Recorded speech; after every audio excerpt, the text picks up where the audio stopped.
Goeiedag, ek wil met jou vandag praat oor tyd. Die Here het vir ons tyd as 'n gawe gegee. 'n Tyd vir elke ding onder die son. Maar hierdie tyd wat die Here vir ons gee, is tyd wat afloop, wat aftik elke oomblik, elke dag, elke geleentheid.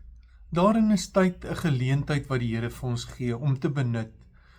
Die Here sê ook dat ons die tyd moet uitkoop omdat die dae boos is. Ons kry hierdie lewe as 'n geleentheid om te leef. Hoe lank weet ons nie, maar ons het hierdie tyd om te leef. Dis 'n geskenk. 'n Geskenk uit die hand van die Here uit, wat ons moet benut, wat ons moet gebruik, wat ons moet lewe. En daarom moet ons mooi kyk wat ons met ons tyd doen, hoe ons dit spandeer. Ons het tyd om te gee. Ons het tyd vir 'n vriendelike woord. Ons het tyd om iemand te help. Ons het tyd om werklik om te gee vir iemand, om 'n verskil te maak.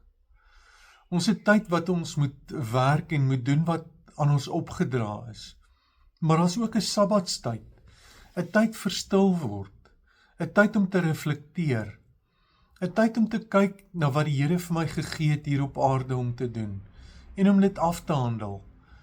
'n Tyd om te lewe, en na hierdie lewe te kyk en dit deur te leef, want dan gaan 'n tyd kom wanneer die tyd op is, en verby is. En dan moet ek opkyk na die Here toe en sê, Here, dit was die tyd wat U vir my gegee het. Ek het dit gelewe, ek het dit vol gelewe, en ek het dit afgehandel. Dit waarvoor U vir my die tyd gegee het ek gedoen.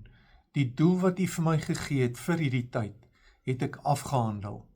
Kom ons gebruik die tyd wat die Here vir ons gee, en ons geniet dit, omdat dit 'n gawe uit sy hand uit is.